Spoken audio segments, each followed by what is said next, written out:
Živjo, sem j.pristovsek in ponovno smo skupaj. Danes bom govorila o besedi ja, o besedi ne in kako na pravilen način postaviti mejo. Večkrat slišim, da je treba fantu oziroma možu postaviti mejo. In se vprašam, zakaj postavljamo mejo človeku, ki ga imamo radi in ki ima rad nas, ki ga slišimo in ki sliši nas. In ko to vprašam, reče zaradi tega, da ne bo kdaj v prihodnosti, ne vem kaj. Kaj bo v prihodnosti?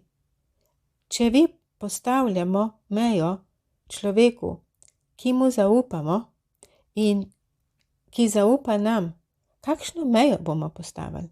A mu bomo povedali, česa vse ne sme? Ne glede na to, da tega ne bo nikoli naredil. Če smo v partnerstvu, kjer partner ne ravna lepo z nami in moramo postaviti mejo, pomeni, da naše partnerstvo ni v redu. Nekaj ni v redu. In tukaj ni vzrok v drugi osebi. Tukaj je najprej vzrok v meni. Zakaj? Zaradi tega, ker je nekaj v meni, kar dovoljuje, da druga oseba prestopa meje. Nekaj je v meni, da jaz še vedno vztrajam s tem človekom in se hkrati jezim in me boli, ker prestopa mejo. Ampak nekaj v meni, jaz ne grem iskat, ampak nekaj v meni sporoči to, postavi mejo in potem bo vse v redu. Pa temu ni tako. Takoj, ko mi postavimo mejo, pomeni, da mi tej osebi ne zaupamo in da ta oseba nima pravega odnosa do nas. Logično je, da mi meje postavljamo znancem, še bolj pa neznancem, ki jih komaj srečamo. Zato, ker marsikdo misli, da smo kar vsi enaki in da smo kar vsi skupaj pasli ovce. Lahko ste pasli ovce, to mu lahko rečete, ampak jaz jih nisem. In se pravi, mejo postavljamo ljudem, ki nam niso tako blizu in ki prestopajo naš osebni prostor. Zdaj pa poglejmo, zakaj nekateri ljudje postavljajo meje, drugi pa to naredijo spontano. Toksična oseba je prepričana, da njej pripada vse. In toksična oseba mejo postavi takrat, ko sploh ni treba. Mejo praktično postavi takrat, ko hoče svojo frustracijo zvaliti na nekoga drugega. In reče, tega ne dovolim, tega ne boš delal, tega ne boš delala, tukaj si šla predaleč, to in to moraš popraviti. Sploh nima nobenih problemov s tem. Popolnoma nobenih problemov nima s tem, da nekomu naloži, kako je neustrezen in kako ne ravna pravilno. Potem imamo osebo, ki je čustveno stabilna. In čustveno stabilna oseba to dela spontano. Ona, čustveno stabilna oseba, osebnostno zrela oseba, se ne sprašuje, jaz moram pa zdaj postaviti mejo.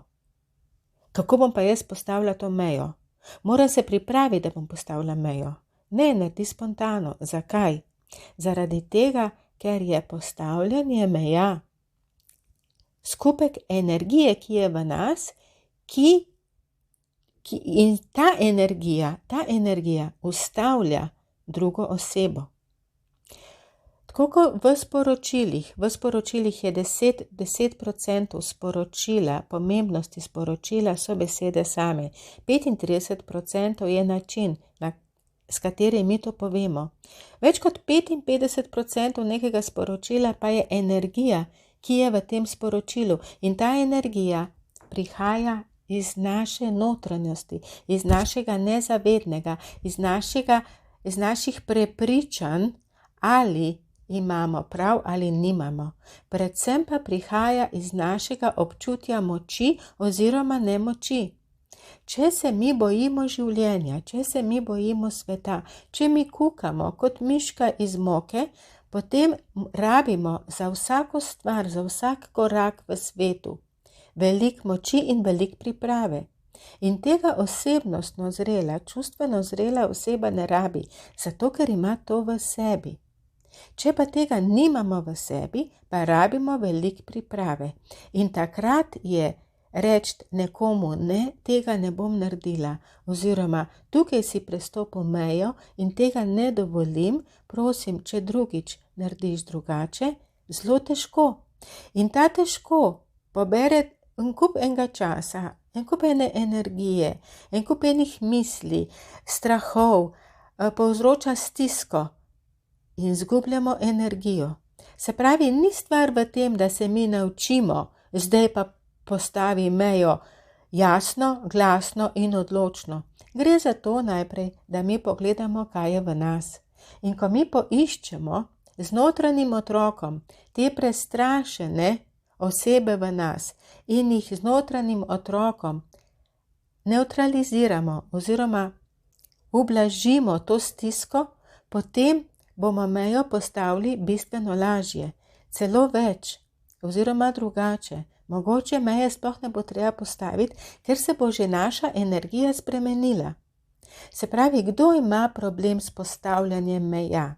S postavljanjem meja ima problem oseba, ki nima dovolj zaupanja, ki nima občutja moči, ker ni imela možnosti v otroštvu, da bi ga zgradila. In zato ga zgradimo v odrasli dobi. Zato pa rabimo nekaj časa, pa nekaj dela, pa včasih tudi malo denarja. Ampak kaj mi dobimo, ko zgradimo občutje notranje moči?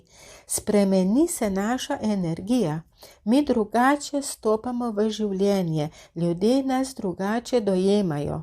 In ljudje si ne dovolijo vsega, kar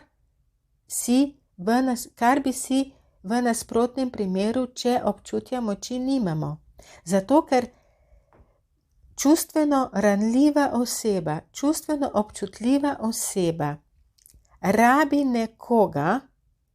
nekoga, ki je dovolj zafrknjen, da ne rečem kakšne druge besede, da se more potruditi, da ji bo dal to, da ji bo dal priznanje, da je vredna in da je sposobna. In zato je super toksična oseba. Zato, ker čustveno zrela oseba, osebnostno zrela oseba se v drame druge osebe ne spušča. Ker to, da rabim jaz potrditev od druge osebe, da jaz rabim potrditev od tebe, je drama. Ne glede na to, koliko mi to zanikamo ali pa koliko mi to priznamo.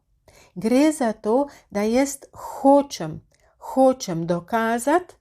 hočem dokazati in jaz hočem potrditev od tebe. Se pravi, tukaj je obrnjena zadeva. Pritožujemo se, da toksična oseba pritiska na nas, ampak tudi mi pritiskamo na toksično osebo.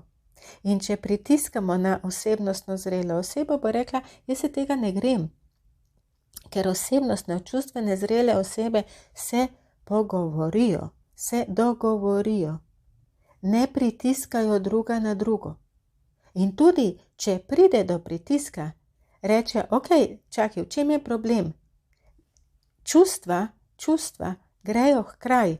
In v partnerstvu dveh čustveno zrelih oseb lahko govorimo o čustvih, vendar ne govorimo, ti si kriv, ti si povzročil, da se jaz tako počutim.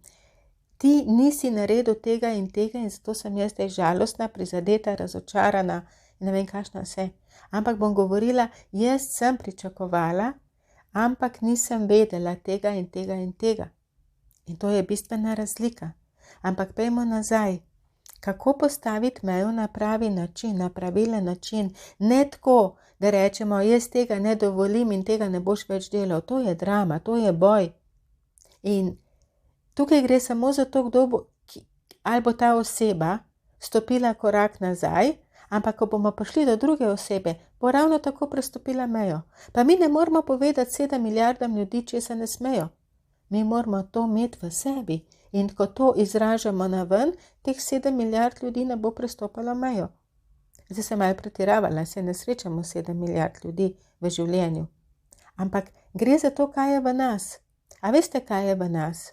V nas je, da ko se mi z nekom pogovarjamo in rečemo, in nas nekaj vpraša in rečemo, ja lahko rečem, kolikokrat na dan rečemo, ja lahko, ni problem.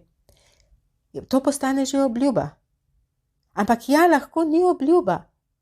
Ja lahko pomeni, da v tem trenutku jaz ja lahko tako mislim. In mogoče čez 5 ur se bo nekaj spremenilo. In to, kar sem jaz rekla, ja lahko, ne bo možno, ne bo izvedljivo. Me bo rabil otrok, me bo rabila kakšna druga oseba in ne bom. In bom rekla, lej, danes ne morem ali pa tega ne bom naredila. In čustveno zrela oseba to mirno naredi. To ne pomeni, da prelomi obljubo. To pomeni, da so se določene stvari spremenile in življenje je pač tako, da mu sledimo. Čustveno občutljiva oseba pa ja lahko vzame za obljubo in bo naredila za vsako ceno, tudi za ceno svojih otrok oziroma ljudi, ki jih ima najlažje, ki jih ima najraje. Predvsem bo pa naredila to na račun lastne cene in tukaj bo plačala.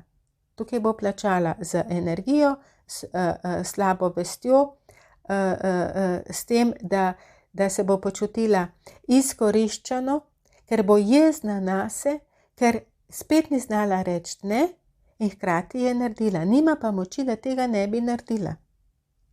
Lejte, imejte radi sebe. Ja, bom naredila, če bom lahko, ne pomeni obljube. V življenju obljubljamo zelo malo stvari in obljuba še ne pomeni, da bomo to lahko uresničili. Čustveno zrela oseba bo sledila življenju in bo naredila tako, da bojo stvari stekle morda na mal drugačen način. Za čustveno občutljivo osebo pa pomeni samo en način. Jaz moram to narediti in nič drugače. In čustveno občutljiva oseba zelo težko reče ne. Zato, ker se potem počuti krivo. Če čustveno občutljiva oseba reče ne, pomeni, da je drugo osebo pustila na cedilu. Ampak dve odrasli osebi z volilno pravico, z opravilno sposobnostjo. Koliko takih stvari v življenju pa je, da je nekdo življenjsko odvisen od nas? A veste, za malenkosti se ljudje zapenjamo v življenju. A boš prišla na obisk, ali ne boš prišla, ali bova šla skupaj na izlet, ali me boš poklicala, ali me ne boš poklicala, ali boš ti poklicala prva, se si zadnjič rekla, da boš poklicala, ali nisi rekel tega, da boš naredil, pa tega nisi naredil. Z take stvari se mi gremo. Si obljubil. Jaz sem rekel ja, ampak nisem mogel. Ja, pa kako nisi mogel? In potem se zapletamo in gremo takoj v dramo. Zakaj? Kaj je v nas? Kakšno sigurnost hočemo? Ja, jaz ti ne morem zaupati. Ja, pa če človek ne gre v trgovino, ker sva dogovorjena in gre v trgovino pol ure ali pa 1 uro kasneje, zato ni konec sveta in zato ne pomeni, da mu ne morete zaupati.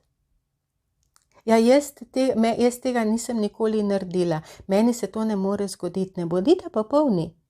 Bojte se popolnih ljudi. Ne zahtevajte od sebe nemogoče. Čustveno občutljiva oseba zahteva od sebe popolnost. Ne sme se zmotiti, ne sme biti nesramna, mora biti ustrežljiva, mora biti sočutna, ne vem, kaj še vse mora biti. A veste, koliko energije za to porabite? A veste, koliko težko je na ta način živeti? Ni čudno, da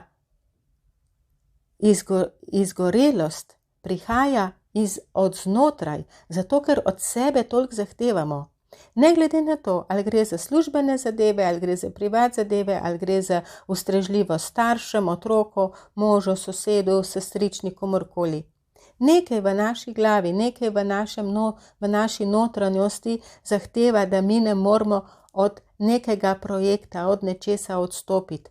Ja, jaz ne morem reči ljudem ne, ker jih puščam na cedilu, ampak noben ne bo umrl. Ljudje morajo včasih narediti tudi kaj sami. Ampak potem naredimo in potem se jezimo nase. V čem je smisel? Dajte se obrniti vase in poglejte, kako se počutite in to predelajte z notranjim otrokom. Naredite to zase in potem boste bistveno več naredili za ljudi okoli sebe. Zakaj? Zato, ker boste bolj znali presoditi, kdo rabi pomoč in kdo ne. In ne boste čisto vsakmo spodnašali rit, če povemo po domače. Hkrati boste več naredili zase in hkrati boste več naredili za svojo družino. Jaz sem zdaj zelo na kratko povedala, o tem bi se dalo povedati še veliko več. Zakaj mi ne rečemo ne? Zakaj mi zakaj za nas pomeni obljuba in zakaj rabimo en kup moči, da nekomu postavimo meje, ni vzrok zunaj, ampak je vzrok v nas. Zdaj je poletje, uživajte, ampak vprašajte se, dajte se vprašati 5 minut na dan, kaj jaz lahko naredim zase, da se bom čustveno bolj okrepila, da bom čustveno močnejša in da bom čustveno bolj stabilna. Vprašajte se, pridite pogledat na mojo spletno stran slišena.si, pridite pogledat Facebook skupino Čarobni odnos, naročite se na YouTube kanal in delite ta posnetek, če vam je bil všeč. Kmalu se spet slišimo, vidimo, imejte se radi in postanite si pomembni. Čau, čau.